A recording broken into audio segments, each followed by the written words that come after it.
এবারে আমাদের ওই একই ফাইলটিতে আমরা আরও কয়েকটা কাজ করব। কন্ডিশনাল ফরম্যাটিংয়ে আসছি। এখানে আমাদের আরও কিছু ইনোভেটিভ কাজ করার সুযোগ আছে। That is the icon set.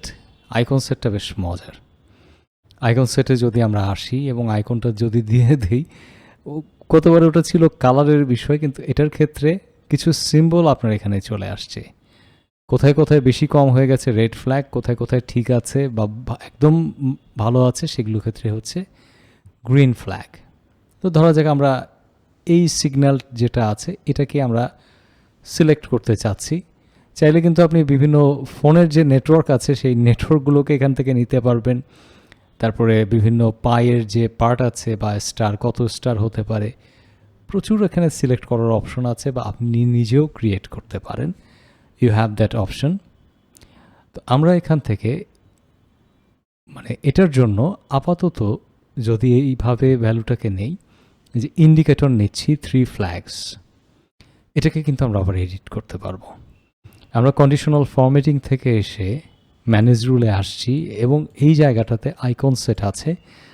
Icon সেটের উপরে যদি ডাবল ক্লিক করি, এইখানে আমাদের বলা আছে when value is greater than or equal 67%, তাহলে green flag, less than 67% but greater than or equal 33%, সেক্ষেত্রে হচ্ছে yellow flag, এবং 33%-এর নিচে হলে রেড ফ্ল্যাগ।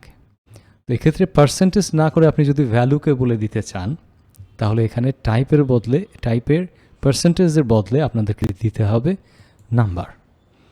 তো নাম্বার এখানে বলছি যে ভ্যালুটা যদি 1000-এর চাইতে বেশি হয় তাহলে গ্রিন।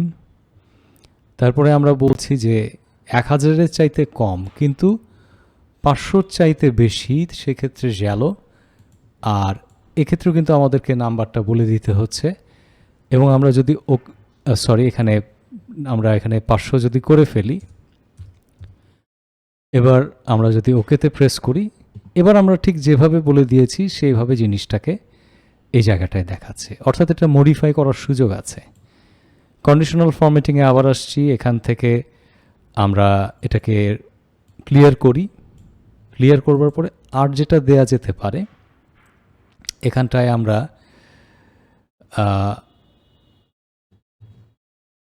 যদি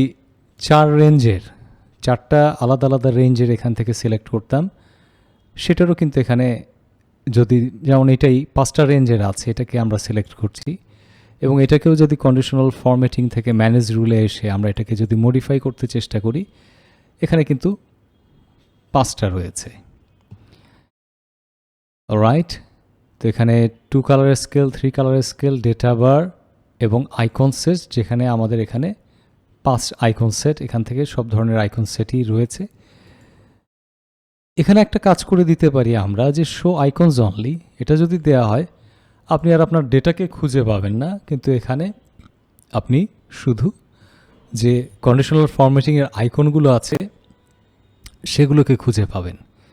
একই জিনিস কিন্তু আমাদের যে ডেটা বার আছে সেটার ক্ষেত্রেও প্রযোজ্য। আমরা যদি এখানেই আসি, এখান থেকে এসে আমরা যদি এখান থেকে ডেটা বার সিলেক্ট করে দেই এবং এখানে শো বার অনলি দিয়ে দিই, খেয়াল করেন ওকে করছি, কোনটা কত সেটা দেখাচ্ছে, কিন্তু ভ্যালু যখন আপনি ডাবল ক্লিক করবেন বা ভ্যালুটাকে কপি করে অন্য জায়গায় নিয়ে এসে পেস্ট ভ্যালুস দেবেন, তখন ভ্যালু দেখতে পাবেন। তাছাড়া কিন্তু আর ভ্যালুটাকে কোনোভাবেই দেখা সম্ভব না। আমরা আবার এটাকে সিলেক্ট করছি কন্ডিশনাল ফরম্যাটিং থেকে ম্যানেজ, আমরা ক্লিয়ার রুল থেকে সিলেক্টেড সেল থেকে রুলগুলোকে ক্লিয়ার করছি। আর ফাইনালি আমাদের কি করার সুযোগ আছে? ফাইনালি হচ্ছে আমরা এখানে ম্যানুয়ালি কিছু সূত্র অ্যাপ্লাই করতে পারি, নিজেরা কাজ করতে পারি, সেগুলো আমরা এখানে দেখতে চাচ্ছি। এই জায়গাটা কিন্তু খুব ক্রুশিয়াল, এটা আমরা একটু ভালো করে দেখার চেষ্টা করব। আমি জানুয়ারি থেকে শুরু করে ডিসেম্বর পর্যন্ত সিলেক্ট করেছি।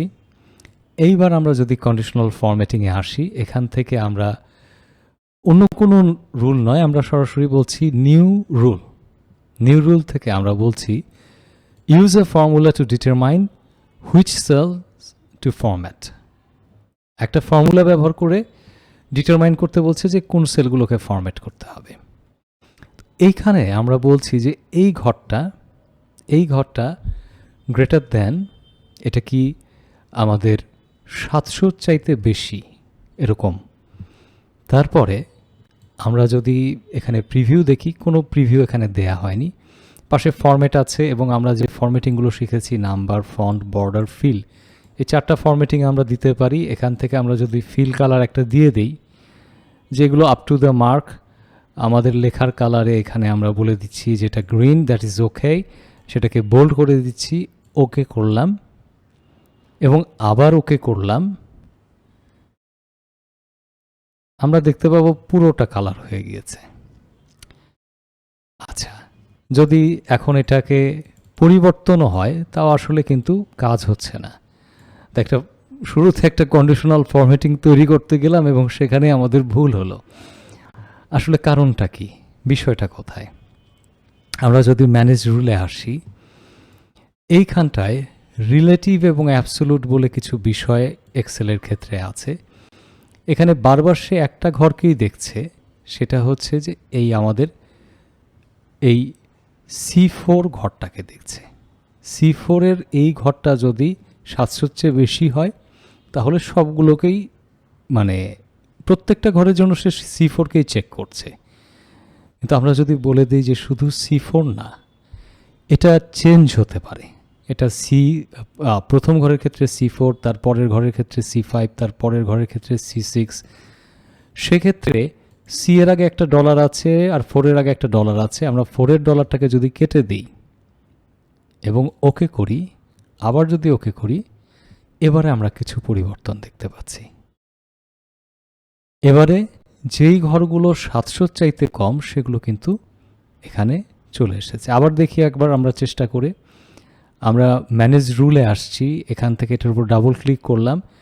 এখান থেকে যদি আমরা এটাকে বলে দিতাম যে 1000-এর চেয়ে বেশি, এবার যদি ওকে করি তাহলে দেখা যাবে 1000।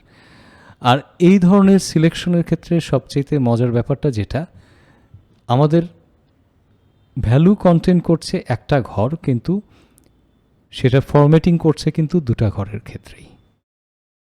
তো এই বিষয়টি একটু তুলনামূলকভাবে জটিল মনে হলো, এটা করতে করতে আমরা অভ্যস্ত হয়ে যাব।